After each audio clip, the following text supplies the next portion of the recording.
Hello all, welcome to import export.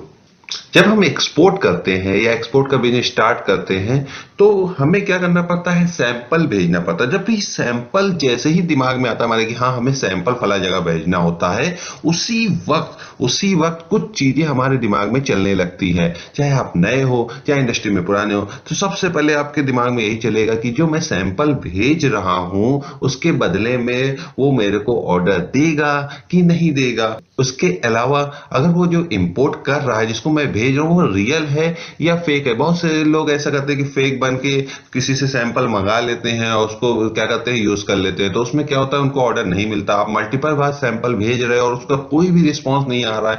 आपको भेजने में भी खर्चा आ रहा है, अपना आप सामान दे रहे हो उसमें भी खर्चा आ रहा है, लेकिन आपको सैंपल की तरह भेजना भी पड़ रहा है। तो आप कहीं ना कहीं कंफ्यूज हो जाते हो कि नहीं भाई, मेरे को भेजना ही नहीं ना। उसके अलावा एक और क्वेश्चन हमारे दिमाग में आता है कि किस कंट्री में हम सैंपल भेजें, और इसके अलावा कि कौन झेलेगा ये खर्चा। अगर हम कोई चीज भेज रहे हैं तो सबसे बड़ी चीज क्या है, एक तो आपका प्रोडक्ट, दूसरा है इंपोर्ट एक्सपोर्ट का कॉस्ट। तो वो जो आपका फ्रेट कॉस्ट है जिसके थ्रू वो जा रहा है, उसका खर्चा कौन झेलेगा, मैं झेलूंगा या वो झेलेगा। उसके अलावा किस तरीके से सैंपल भेजना चाहिए, कैसे भेजना चाहिए, क्या टिप्स होनी चाहिए, इन सारे क्वेश्चन को मैं कोशिश करूंगा रिजॉल्व करने के लिए इस वीडियो में कवर करूंगा, और ज्यादा से ज्यादा मैं आपको सैंपल से रिलेटेड जो क्वेरी है वो रिजॉल्व कर सकूं। तो चलते हैं अपनी पहली स्लाइड पर। तो सबसे पहला जो क्वेश्चन है शुरू होता है कि जो हम सैंपल भेजते हैं क्या वो सही है, क्या हमें भेजना चाहिए या हमें सैंपल से कोई खास फर्क बिजनेस पे नहीं पड़ता। तो देखिए, अगर आपका जो प्रोडक्ट है, आप सपोज करो आप एक्सपोर्टर हो, यहाँ पे आपको अपने आप को मान के चलना है, आपके बारे में आपसे ज्यादा कोई और नहीं जानता, ठीक है, और ये आपका प्रोडक्ट है। आपने रिसर्च किया होगा कि बिजनेस स्टार्ट किया है या सोच रहे हो तो कुछ तो उसके बारे में रिसर्च किया होगा ना। तो आप जानते हो ये जो प्रोडक्ट है बहुत से कंट्री से एक्सपोर्ट होता है, आप इतना तो पता ही होगा। उसके अलावा क्या है, इसकी डिमांड क्या है। तो अगर ये बहुत सारे लोग एक्सपोर्ट कर रहे हैं, आजकल तो हर बिजनेस ही हर कोई एक्सपोर्ट कर रहा है, तो ये साले पहले से कर रहे हैं। उसके अलावा मार्केट में कंपटीशन भी बहुत ज्यादा है, आप नहीं दोगे सैंपल तो कोई और से ले लेंगे। इस कंडीशन में अगर आपको मार्केट में compete करना है तो सैंपल आपको भेजना पड़ेगा। ये थोड़ा लॉस में होता है लेकिन ये बहुत ही अच्छा है। आप ऐसे समझ के चलो, अगर आपके पास 10 सैंपल आता है, अगर आप 10 सैंपल के लिए भेजते हो और उधर से अगर आपको 2 ऑर्डर भी मिल जाता है तो स्टार्टिंग के लिए ये बहुत अच्छा है। 2 से 3 ऑर्डर अगर 10 में निकल रहा है तो बुरा नहीं है। लेकिन हाँ, अगर आपका प्रोडक्ट का कॉस्ट बहुत ज्यादा है, उस कंडीशन में आपका बजट नहीं है, तो आपको थोड़ा सा समझना पड़ेगा। उसके लिए मैं आगे आपको बताऊंगा आपको क्या क्या स्टेप लेना है कि भेजना है कि नहीं भेजना है। पर आपको लेकिन सैंपल भेजना एक बहुत ही इंपॉर्टेंट हो जाता है अपने आप को, अपने प्रोडक्ट को रिप्रेजेंट करने के लिए। अब आप देख सकते हो इतने सारे एक्सपोर्टर हैं, इनको क्या चाहिए, ये प्रोडक्ट आपका चाहिए, इनको इसकी रिक्वायरमेंट है, आप किसी तरह से इन तक पहुंच गए हो, ठीक है। उसके बाद इन सब के पास आपको अपना शिपमेंट भेजना है। अब इतने सारे लोग हैं, ये इनकी क्वेरी है, इनको चाहिए, इनकी क्वेरी है। इस तरह कितने लोग क्या करते हैं, कोटेशन लेके छोड़ देते हैं, आपसे पूछते हैं भैया हमें कोटेशन तो कितने का है, आपसे कोटेशन लेंगे, 10 जगह से और लेंगे, जो सस्ता मिलेगा उसको भी दे देंगे। इसलिए सैंपल अगर आपके प्रोडक्ट में दम है तो आपको ये भी होना चाहिए ना, हमारे प्रोडक्ट में दम है, compete करता है। अगर महंगा है तो भी कुछ उसके अंदर कुछ बेनिफिट्स है, तभी तो वो जो इसको थोड़ा महंगा चाहेगा जो इंपोर्टर होगा उसे खरीद सके। तो सैंपल भेजना it is a good idea, भेज सकते हैं, बिल्कुल भेज सकते हैं, और भेजना भी चाहिए आपको, ठीक है। तो दूसरा क्वेश्चन आता है, ठीक है अगर हम सैंपल भेजते हैं तो ये हम कैसे जाने ये जो इंपोर्टर है जिनकी क्वेरी आ रही है, बहुत ज्यादा क्वेरी भी आ रही है, तो वो जेन्युइन है या फेक है। तो इसके लिए देखिए, कोई फॉर्मूला नहीं है जिससे आप ये कह सको कि 100%, यहाँ पे आप देख सकते हो मैंने लिखा है ना, नथिंग इज 100%। इससे ये इसकी जेन्युइनिटी कितनी है, ये आगे माल लेगा कि नहीं लेगा, इसकी कोई भी 100% गारंटी नहीं है। हाँ, कुछ स्टेप्स हैं, कुछ टिप्स हैं, आप फॉलो कर सकते हो। लेकिन बिजनेस आप जानते हो, अगर आप कोई भी बिजनेस शुरू करोगे, आपने शुरू किया है, उसमें रिस्क होता है। बिजनेस का एक तरीके से दूसरा नाम आप कह सकते हो कि वो एक तरीके का रिस्क है, लेकिन रिस्क को मैनेज करना वही है बिजनेस है, ठीक है। तो सबसे पहली चीज आपको क्या करना है, इंडिविजुअल को नहीं भेजना है। अब इंडिविजुअल कैसे, देखिए ये इंपोर्टर है, ठीक है, इन्होंने आपसे क्वेरी डाली। अब आपको क्वेरी डाली है तो आपके पास क्वेरी आई तो आपको ये देखना है कि इसके फर्म के बारे में देखना है, इसका क्या काम है, इसके किस तरीके का काम कर रहा है। ये मतलब ऐसा तो नहीं ना कि घर बैठा हुआ है या इकलौती कंपनी है, कंपनी का कुछ पता ही नहीं ना, आप चेक कर रहे हो नेट पे कोई डिटेल ही नहीं मिल रही है उसकी कंपनी के बारे में। आप पूछो कि आपकी कौन सी कंपनी है, क्या है, कुछ डिटेल आप भेजने से पहले कुछ डिटेल तो लोगे ना, उसके बारे में आपको देखना वगैरह है कि ठीक है कि सही है। अगर आपको लग रहा है कि ये इंडिविजुअल है तो आप उसको कोशिश करो अवॉइड करने के लिए, क्योंकि ज्यादातर जो फेक केसेस होते हैं वो जो इंडिविजुअल ही होता है। फेक केस में वो उसको क्या करता है, इंपोर्ट कर लेता है और बाद में आपको ऑर्डर नहीं देता। अगर आपका प्रोडक्ट अच्छा हो फिर भी आपको ऑर्डर नहीं मिल पाता है, तो इंडिविजुअल को आप अवॉइड कर सकते हैं। दूसरा आता है कंपनी साइज। अब देखिए, सपोज करिए अभी ठीक है आपको पता चल गया कि हाँ ये इंडिविजुअल नहीं है, ये एक कंपनी है, क्योंकि जब वो आपको देगा डिटेल उसमें लिखा होगा ना अब उसकी कंपनी का। तो अब उस कंपनी में आजकल सब कुछ ऑनलाइन है, सब कुछ इजीली अवेलेबल है, सब कुछ आप पता कर सकते हो बहुत ही आसानी से। हर जगह हर कंपनी का, हर अच्छी कंपनी का रिव्यू मौजूद होता है। आपको कंपनी के बारे में देखना है, वो कंपनी की साइज क्या है, कितने एम्प्लॉय काम करते हैं, कितना इनका टर्नओवर है, क्या आपको इनके साथ अगर आप बिजनेस करते हो, अगर लॉन्ग टाइम अगर आपका जाता है बिजनेस मिलता है तो आपको कितना ऑर्डर मिल सकता है। अगर बड़ी कंपनी होगी तो बड़ा ऑर्डर देगी, कितना वो डील करती है, सारी चीजें आपको क्या करना है, उसकी मार्केट में क्या वैल्यू है उस पर रिसर्च करनी है। उसकी कंपनी के ऊपर कम से कम 1 दिन 2 दिन, हो सके तो 3 दिन तक रिसर्च करनी है, समझना है उसके बारे में ठीक है कि नहीं। क्योंकि देखिए आपके पास क्या है, अगर आपके पास बहुत पैसा है तो कोई दिक्कत नहीं है, आप जल्दी जल्दी सैंपल भेजते रहो, आपको इतना सरदर्दी लेने की जरूरत नहीं है।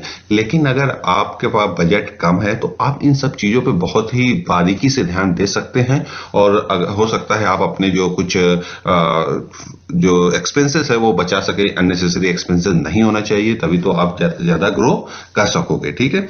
उसके बाद आता है आपको ये भी पता चल गया, हाँ मार्केट में सपोज करो उसकी वैल्यू अच्छी है, कंपनी है, उसमें एम्प्लॉयज हैं 10-20 एम्प्लॉय 50 एम्प्लॉयज काम करते हैं, सब कुछ आपको सही लग रहा है, ठीक है, ओके।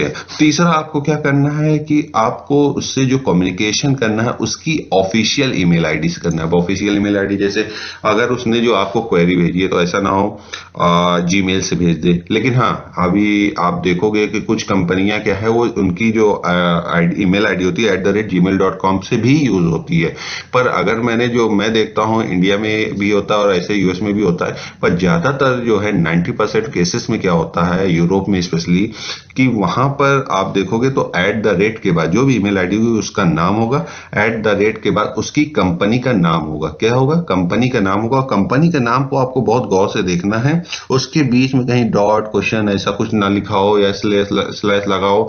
आपको वो एक बिल्कुल इंश्योर करना है, हाँ ये ठीक है। वो कैसे इंश्योर करोगे, जब आप उनकी वेबसाइट पे जाओगे। वेबसाइट पे जाओगे तो आपको देखने को मिलेगा कि आप उनके अबाउट में जाओ, अबाउट के बाद @ के बाद आपको देखना है क्या लिखा हुआ है। अगर डॉट लगा है तो उसी तरीके से इसकी भी ईमेल आईडी में लगा रहना चाहिए। तो अगर दोनों चीज सेम है आखिरी का, तो आपको ये कंफर्म हो जाएगा हाँ ये बंदा जो है फला फला कंपनी से ही है, बाहर ही नहीं है। और आपको ये भी चेक करना, देखिए जब भी आपके पास क्वेरी आएगी तो ये क्या होता है, आप ये जो बंदा है सेल्स का बंदा होगा या प्रोक्योरमेंट का बंदा होगा, इसके कोई ना कोई इसका सीनियर बंदा जो होगा उस मेल में सीसी में जरूर होगा। तो सीसी में ये अपने बंदे को रख के चलता है, अपने बॉस को या किसी को भी, उसकी भी ईमेल आईडी आपको चेक करना है और उससे मैच कराना है कि हाँ ये ईमेल आईडी ओके है। अगर जीमेल का है तो आप उसमें कुछ नहीं कर सकते, तो उसके लिए आप सिर्फ कंपनी की साइज वगैरह देख सकते हैं और उसके अकॉर्डिंग आप उतने ज्यादा से ज्यादा जानकारी वहां से निकाल सकते हैं। उसके बाद अगर आपको ये जब तीनों चीज में ओके हो जाए, आपको हाँ ठीक है कि अब मुझे सही लग रहा है, सब कुछ ओके है, इसका रिव्यू वगैरह हो कर लिया, तो आप कोशिश करो जो आपका जो प्रोडक्ट है उसकी कम से कम क्वांटिटी भेजने के लिए। मतलब अब ऐसा नहीं है कि आपका जो कॉस्टली है, अगर आपका प्रोडक्ट जो है थोड़ा कॉस्टली है तो उसके अकॉर्डिंग आप देखो कि उसमें क्या आप कम कर सकते हो, क्या चीजें हटा सकते हो, जिसकी वजह से आप अपने चीज को ज्यादा से ज्यादा, अपने जो प्रोडक्ट है उसको अच्छी तरीके से अपने प्रोडक्ट को इंट्रोड्यूस भी कर लो और आपका कम से कम चार्जेस लगे। ये 3-4 टिप्स हैं और ये आपको फॉलो करना चाहिए, और मैं आशा करूंगा कि आपको अच्छे से अच्छा जो इम्पोर्टर है वो मिले और आपके जो बिजनेस है वो ज्यादा से ज्यादा ग्रो करे। अभी एक और क्वेश्चन जो मैंने आपको बताया था, किस कंट्री में हमें भेजना चाहिए। देखिए कंट्री वाइज करना तो बहुत ही टफ है, मैं सीधा डायरेक्टली किसी कंट्री का नाम लूं ये भी सही नहीं है, और इस तरीके से इसको फिल्टर नहीं किया जा सकता। लेकिन मैंने आपको याद होगा एक वीडियो बनाई थी निर्यात पोर्टल पर। निर्यात पोर्टल पे आप जाके वहां से देख सकते हो कि आपका जो प्रोडक्ट है किस कंट्री में ज्यादा इंपोर्ट हो रहा है, यानी कि उस कंट्री में उसकी खपत ज्यादा है, तो उसके अकॉर्डिंग आप उस कंट्री को पहले टारगेट कर सकते हो। पहला तो ये हो गया। दूसरा, उसमें आप सैंपल आसानी से भेज सकते हो। दूसरा, अगर आपको वो डिटेल नहीं मिल पा रही है तो आप कोशिश करो डेवलप्ड कंट्री को भेजो, जैसे कि जो जो यूरोप में आती है वो कंट्री तो बेस्ट ही होती है। और ऐसा नहीं ना कि वहाँ फ्रॉड नहीं तो होता है, पर ज्यादा चांसेस होते हैं आपको वहां से ऑर्डर मिलने के लिए, बल्क में मिलने होता है। गल्फ में आप भेज सकते हो, गल्फ में भी अच्छी खासी मार्केट है। और प्रॉब्लम क्या होती है ना कि वो जो बंदे होते हैं ना ये बड़ी डेवलप कंट्री में, वो खुद वहां के बंदे नहीं होते, हो सकता है दूसरी जगह वहां पे रजिस्टर करके ये सारा काम कर रहे हो ना, तो ये भी हो सकता है। लेकिन कोशिश करिए आप डेवलप कंट्री की तरफ जाइए। और उसके अलावा जो एशियन कंट्रीज है आप देख सकते हो, मैं यहाँ इंडिया की एक्सपोर्ट की बात कर रहा हूँ, तो जो एशियन कंट्री के आसपास आप देखोगे अपने कंट्री के, तो वहां पर अगर आप देखो तो ना भी करोगे तो चल जाएगा, क्योंकि जो ऑलरेडी यहाँ से इंडिया में अगर आपको कोई नया तरह का प्रोडक्ट है आप बिल्कुल जा सकते हो, रिस्क भी ले सकते हो। आप देखो किस तरीके से रिस्क मैनेज कर सकते हो, पर कोशिश करो आप जो है डेवलप कंट्री की तरफ जाओ, तो आपको ज्यादा बेहतर रिजल्ट मिल सकता है। तो नेक्स्ट क्वेश्चन आता है जो कि बहुत ही इंपॉर्टेंट है, जो हम इसे भेज रहे हैं प्रोडक्ट, उसका खर्चा कौन झेलेगा। देखिए अगर आप सैंपल भेज रहे हो तो एक तो आप अपना प्रोडक्ट दे रहे हो फ्री में, उसके बाद आपको एक्सपोर्ट करने का कॉस्ट भी लगता है। तो एक्सपोर्ट करने के लिए इतना ज्यादा 10-12 हजार 15 हजार 7 हजार जितना भी लग रहा है, जैसे अकॉर्डिंग लगता है 15 के आसपास तो लग ही जाता है छोटे छोटे प्रोडक्ट का भी। तो अगर आप एक्सपोर्ट कर रहे हो वो खर्चा कौन बेयर करेगा। तो देखिए वो आपके नेगोशिएशन स्किल्स पर है। किस पर है? नेगोशिएशन स्किल्स पर है। अगर आप कोशिश करना है, आपको सबसे पहले सपोज करिए ये इंपोर्टर है, इसको आप पहले तो सबसे पहले कोशिश करो कि सैंपल की जरूरत ही ना पड़े। ठीक है, आप ये अपनी तरफ से कभी मत कहो कि मुझे सैंपल भेजना है। आप उसको डील करो, आपसे को कहो हम ज्यादा से ज्यादा आपको डिस्काउंट दे देंगे, कम प्राइस पे भले दे दो आप, पर सैंपल के लिए अपनी तरफ से नहीं कहो। पर अगर ये नहीं मान रहा है, ये कह रहा है सैंपल, हमें सैंपल ही चाहिए, हमारी कंट्री में हमारे कंपनी में ये पॉलिसी है, तो आपके पास कोई दूसरा ऑप्शन नहीं बचता। तो आप उस कंडीशन में सैंपल के लिए हाँ कहोगे। क्या कहोगे? हाँ कहोगे। पर अभी ये भेजना कैसे है? जैसे ही आप हाँ कहोगे उसी टाइम आपके पास चांस होगा। अगर आप डिले कर दोगे कि आप 10 दिन बाद 2 दिन बाद बताओगे, तब तक उसको और चांस मिल जाएगा। तो आपको ये दिखाना है कि ठीक है हम सैंपल भेज सकते हैं, पर हमारी कंपनी में ये पॉलिसी नहीं है, इस वजह से हम लेकिन फिर भी आपको अच्छे रिलेशन बनाने के लिए हम भेज रहे हैं। इसके साथ आपको क्या करना है, लेकिन जो इसका जो कॉस्ट होगा वो आपको बेयर करना पड़ेगा, ये हमारी कंपनी की तरफ से नहीं है। पहले तो आपको बिल्कुल कंपनी का पॉलिसी का दिखाना है कि हमारी कंपनी इस तरीके से नहीं कर पाती है, इस तरीके से नहीं बेचती है, हमारा इस तरह फॉलो करते हैं। ठीक है, फिर आपको इसको समझना इसकी तरफ से रिस्पॉन्स क्या आ रहा है। अगर इसकी तरफ से आ रहा है हाँ रिस्पॉन्स ठीक है, ओके हो गया, तो फ्रेट कॉस्ट हम बेयर कर लेंगे, इसका मतलब ये जेन्युइन है। क्योंकि एक तो ये फ्रेट कॉस्ट खर्चा बर्दाश्त कर रहा है, तो ये हो सकता है फेक भी हो सकता है, पर चांसेस यहाँ पे बन गए कि हाँ इसे वो सही में शिपमेंट चाहिए, और ये जेन्युइन भी हो सकता है। अगर ये 10 जगह से मंगा के एक प्रोडक्ट से चूज करेगा तो आपको चांसेस है कि आपका नंबर ना आए। लेकिन अगर ये खर्चा कर रहा है तो 10 जगह से तो मंगाएगा नहीं, 10 जगह वो चेक करके एक जगह से प्राइस को एनालाइज करेगा और फाइनलाइज वहीं से करेगा। मैं इंपोर्ट भी करता हूं, मैं प्रोक्योर भी खरीदता हूं, मैं खरीदता भी हूं, तो मैं देखता हूं कि किसका सस्ता पड़ता है, किसका महंगा पड़ता है, सब जगह से कोटेशन लेता हूं, उसके बाद ही ऑर्डर हमारी कंपनी जो है प्लेस करती है। तो आपको इसके दिमाग से, तो मैं आपको इनका जो दिमाग जो जिस तरीके से चलता है उस तरीके से मेरा भी चलता है, तो इस तरीके से मैं आपको समझा रहा हूं। तो आपको ये इसके दिमाग के साथ समझना है कि ये क्या चाह रहा है। ठीक है, सपोज करिए ये नहीं मान रहा है, इसमें मान गया तो ओके आप इसको भेज देंगे। अब सपोज करिए ये नहीं मान रहा है, तो अब तीसरा पॉइंट देखिए। तो आपको तीसरा पॉइंट करना है, ठीक है हमने अपने इंटरनल बहुत ही डिस्कशन करने के बाद एक्सपोर्टर, मैं एक्सपोर्टर के पॉइंट ऑफ व्यू से बता रहा हूँ, ये वीडियो जो है एक्सपोर्टर के पॉइंट ऑफ व्यू से है। ठीक है, तो आपको ये कहना है ठीक है हम अपने तरफ से बहुत ही इंटरनल प्रेशर होने के बाद हम कोशिश कर रहे हैं इसको अपने तरफ से भेजने के लिए, हमने इंटरनल अप्रूवल ले लिया है, हम आपको जो शिपमेंट है दे देंगे, लेकिन हम इसको जो है जो हमारा पोर्ट तक है वहां तक पहुंचा देंगे। जनरली आप देखोगे पोर्ट तक ही बात होती है, पोर्ट तक पहुंचा देंगे। उसके बाद की जिम्मेदारी हमारी खत्म हो जाएगी। आप वहां से जो भी है फ्रेट फॉरवर्डर की हेल्प से आप वहां से ले लेना।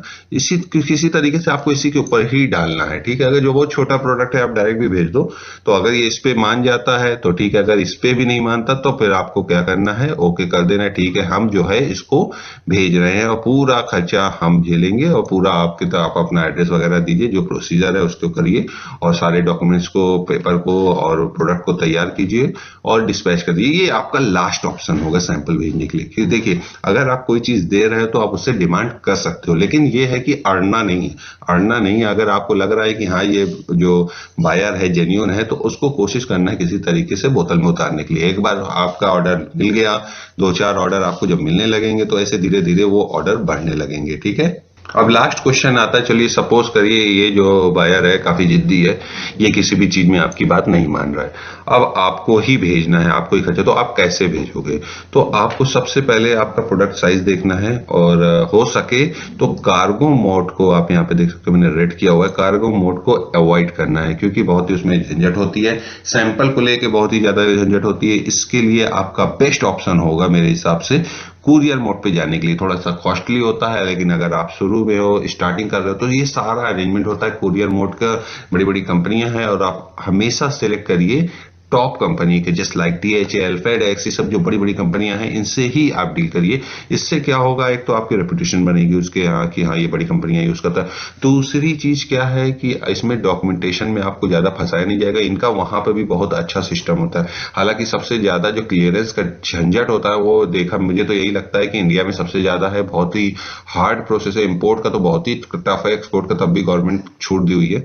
इसीलिए आप इनके मोड पे जाओगे तो सारी सरदर्दी ये झेलेंगे, आपको सिर्फ डॉक्यूमेंट प्रोवाइड करना है और ये वो वहां पे ले जाके शिपमेंट क्लियरेंस करेंगे। बहुत बार क्या होता है, हम सैंपल भेजते हैं, कुछ कंट्रीज में बहुत टफ रूल होता है और वहां पे ये जो भाई साहब हैं वो क्लियरेंस नहीं करा पा रहे हैं, या आपने किसी छोटे मोटे फ्रेट फॉरवर्डर से या कोई छोटी मोटी कुरियर कंपनी से दे दिया, वो वहां पे एयरपोर्ट पे फंसे हैं, वो एक बार आपसे ये वाला डॉक्यूमेंट मांग रहे हैं, एक बार वो वाला डॉक्यूमेंट मांग रहे हैं, आप भी नए हो, आप बार बार पता भी नहीं ना, तो उसमें भी दिक्कत होती है, डिले भी होता है। इससे क्या है, आप अपने आप को अच्छे से वहां पे प्रेजेंट भी नहीं कर पाए, आपको नेक्स्ट ऑर्डर मिलने में भी दिक्कत होगी। तो कोशिश करिए, बिल्कुल अवॉइड करिए और कुरियर मोड से भेजने की कोशिश करिए। अभी मैं एक इसके बाद एक, अगर ये वीडियो आपको पसंद आएगी और इसका अच्छा रिस्पांस होगा तो मैं एक लाइव वीडियो बनाऊंगा, लाइव वीडियो कि किस तरीके से क्या क्या डॉक्यूमेंट्स लगते हैं, सेंड करके मैं एक्चुअल में आपको दिखाऊंगा।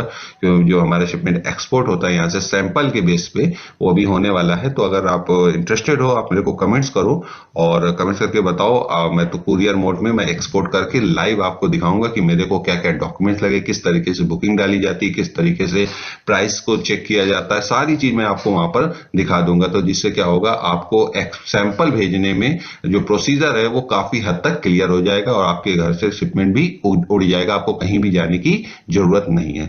होप आपको वीडियो पसंद आई है तो प्लीज लाइक और सब्सक्राइब कीजिए। Thanks for the watching.